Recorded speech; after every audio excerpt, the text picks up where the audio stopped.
놓고 생각을 해보면 결국 중국이 이 100년 전에 했던 우를 다시 범하지 않으려면 지도보다는 나침판을 더 열심히 보면서 이게 장래 중국을 위해서 옳은 방향인가, 방향성을 굉장히 중시하는 그런 그 전략적 성공을 해야 되는데, 과연 중국의 정부나 공산당 체제가 그 나침판을 어떻게 보고 있는지, 그게 앞으로 다음 10년에 있어서의 중요한 과제가 아닐까.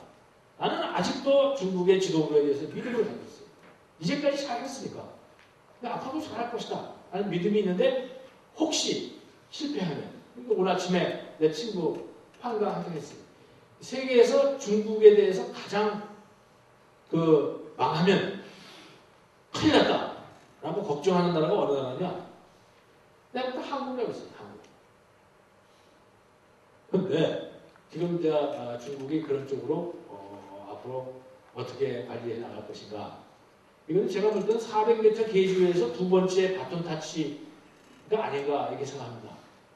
이 대개 보면은 기업하는 분들도 이 바톤 타치할 때 그 이익 보는 사람하고 손해 보는 사람이 확연하게 구분이 되듯이 국가적으로도 돼요. 그러면 이 바톤 타치할 때 미리 보고 가는 사람은 이게 이리로 갈 것이다. 보는 사람은, 정확하게 보는 사람은 앞으로 굉장히 중국에서 성공을 할 것이고, 이런 그 경험 의존성, 이게 앞으로 계속 이렇게 갈 것이다 하는 사람은 실패할 수도 있는데, 그래서 이런 문제를 가지고 이제 한중 관계를 풀어나가야 되는데, 사실 우리가 지난 20세기 전반부에 민족의 동질성을 잃고 우리가 민족 순환기를 겪었는데, 20세기 후반기 50년 동안 우리는 아주 성공적인 시대를 맞이했는데, 그 시대는 대륙 세력이 스스로 봉쇄된 상태에서 해양 세력과의 친화에 의해서 이루어진 것입니다. 그렇죠? 그죠? 중국, 소련, 이렇게 자기들 묶어갖고 우리의 경쟁 상대가 아닌데 외교도 간단하죠. 미국하고 잘 지내면 되니까. 이래가지고 이제 이 해양 세력과의 친화에 의해서 우리는 민족의 동질성을 다시 회복하고, 그죠? 국권도 찾고, 성공했다 이거죠. 근데 언제부턴가 중국이, 또 소련이 이게 다시 자본주의 시장 경제 체제로 넘어오면서 이제 대륙 세력과 해양 세력 사이에 어느 정도 공존할 수밖에 없는 체제로 왔는데, 우리는 해양 세력에 대한 적응력에서는 아주 세계의 탑 클래스의 적응 국가인데, 대륙 세력에는 전통적으로 약해요. 우리가 고구려 시대에 한 1000년 가까이 이쪽 동북 삼성을 지배를 했는데, 그 이후에 고구려가 멸망한 이후에 우리는 한반도로 해서 뉴 컨테인먼트, 즉 한반도에 고착해가서 살았어요. 그죠?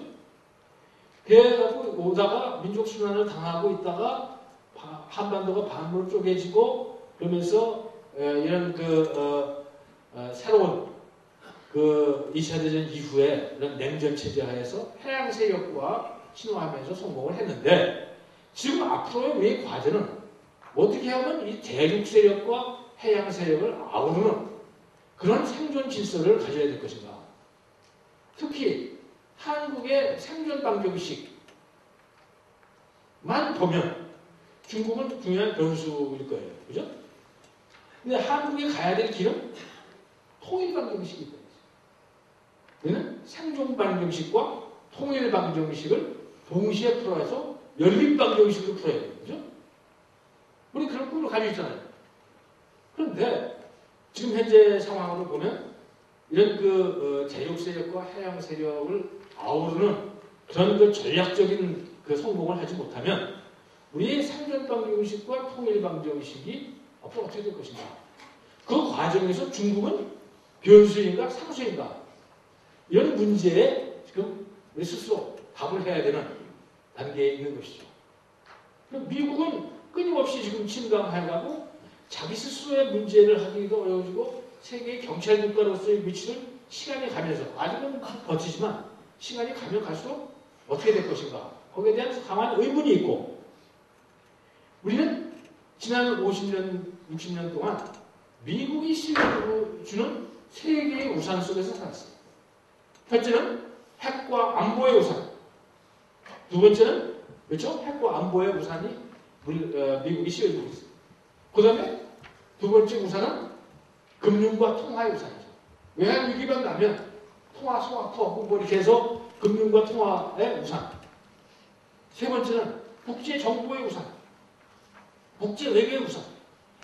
이런 세 개의 우산을 씌워주면서 우리가 고도 성장을 부과할 수 있었는데 이제 와서 보니까 이 세 개의 우산이 구멍이 나기 시작하고 흔들리기 시작한다.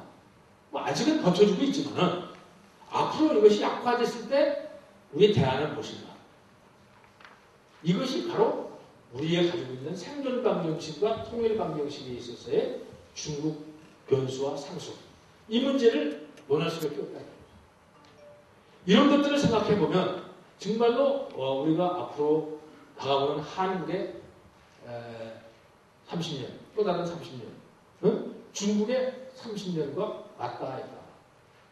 중국이 지난 30년 동안 개혁개방을 통해서 경제에 주력했다면 아마 중국은 앞으로 30년 동안 사회 문제에 골몰할 것이라고 봅니다. 이제 사회 발전에 상당한 역점을 두고 문제를 풀어나갈 것으로 보이는데 그 과정에서는 어차피 사회 문제라는 것은 경제 문제와 관련해서 연관시켜보면 훨씬 덜 편향적이고 굉장히 내부 인워드 루킹하고 이렇게 돼가는 과정에서 중국은 앞으로 또 전 세계 앞에서 필요한 자원을 해외에서 들여와야 되기 때문에 많은 외환을 필요로 하고 이런 그 갈등 속에서 중국이 다음 10년을 보낼 것입니다. 이제 한국은 보면은 97년 외환 위기부터 박정희식 개발 모형에 있어서 삼각형이 있었어요. 그 삼각형은 뭐였냐면 정치권과 관료와 재벌이 지배하는 삼각 균형추였어요. 그죠? 정치권은 뭐 군부에서부터 뭐 민주화 세력으로 계속 바뀌었지만 관료가 있었고 재벌이 있었어요. 근데 97년 외환위기 이후에 한국의 재벌과 관료는 빅뱅 속에 들어가고 있어요. 그래서 거기서 다시 살아남은 재벌과 다시 살아남은 관료 제도가 리스트럭처링이 돼서 현재 존재하고 있고 그 스스로의 한계에 봉착해 사회 전체를 오버라이딩 할 수 없는 세력화되고 있는데 그 과정에서 최근에 와서 우리 한국 사회에